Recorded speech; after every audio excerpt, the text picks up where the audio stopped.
चुनाव आयुक्त कल ही नियुक्त किए हैं, आज उन्होंने पदभार संभाल लिया है। क्या तैयारी कांग्रेस पार्टी की और कैसे आगे देखें? देखिए, पहले तो उत्सुकता से हम लोग तारीखों का इंतज़ार कर रहे थे।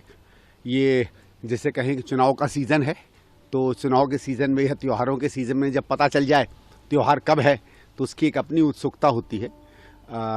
अब हमारी तैयारी तो बहुत बहुत बेहतर है, आज से ही नहीं, जब से आपने देखा होगा 1-1.5 साल पहले से इंडिया गठबंधन या एक बड़े गठबंधन की जब बात चल रही थी और उसके साथ साथ करीबन साल सवा साल पहले राहुल जी ने भारत जोड़ो यात्रा चालू की थी।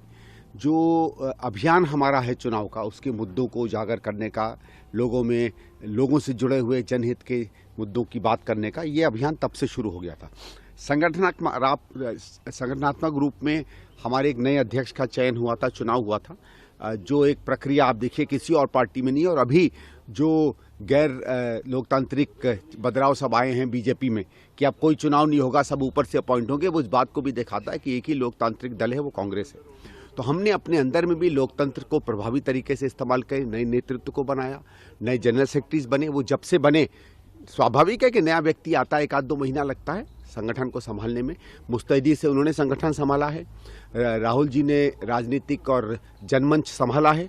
तमाम पार्टियां जो साथ आई हैं, उन्होंने वो हर व्यक्ति जो इस मोदी सरकार से अत्यंत परेशान है, लाचार है, समझ नहीं पा रहा है कि किस तरीके से जीवन जिएं, कहीं भाईचारे की कमी है, कहीं आर्थिक तनाव उन पर पड़ रहा है, कहीं गरीबी फैल रही है, कहीं वो बेरोजगार हुआ फिर रहा है, घर का किचन नहीं चल पा रहा, वो सब लोग आज जब एक गठबंधन बनाए उसके साथ आएंगे, एक अच्छा हम लोग नेतृत्व देंगे।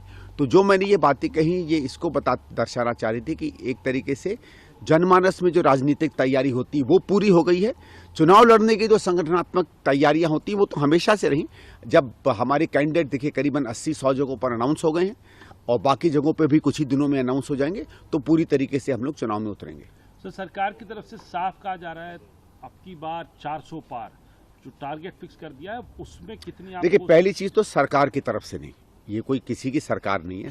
सरकार होती है बीजेपी की तरफ से। वो दिखाना चाहते हैं कि हम ही सरकार हैं। वो कोई भी स्लोगन दे दें, भाई यही तो सरकार की गारंटियों का ही नहीं पता चलता। 15 लाख की गारंटी भी थी, शायद साल में 1 करोड़ या 2 करोड़ नौकरियों की गारंटी थी, तो 10 साल में तो 20 करोड़ हो जाने चाहिए थे। 20 करोड़ नौकरियां तो छोड़ो, 6-7 करोड़ बेरोजगार हो गए इस देश में। ये तो कहते थे कि हम ऐसा विकास ले आएंगे कि घर घर जो है खुशहाली होगी। आप लोगों से पूछ लीजिए घर के बजट का क्या हाल है। जिस देश में ये माना जाता था कि समझ लीजिए काजू खाना, बादाम खाना लग्जरी की बात है, वहाँ टमाटर खाना लग्जरी की बात हो रही है, सामान्य तेल खरीदना लग्जरी की बात मानी जा रही है। तो वो इनकी क्या गारंटी है, क्या नहीं। हाँ, एक चीज़ है, इनकी गारंटी केवल ये है कि अगर हम फिर से सत्ता में आए तो हमारी लूट चालू रहेगी।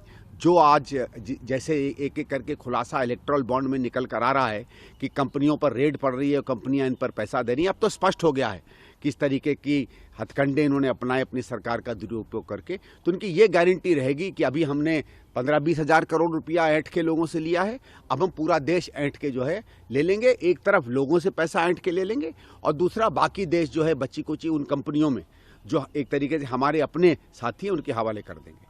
सर,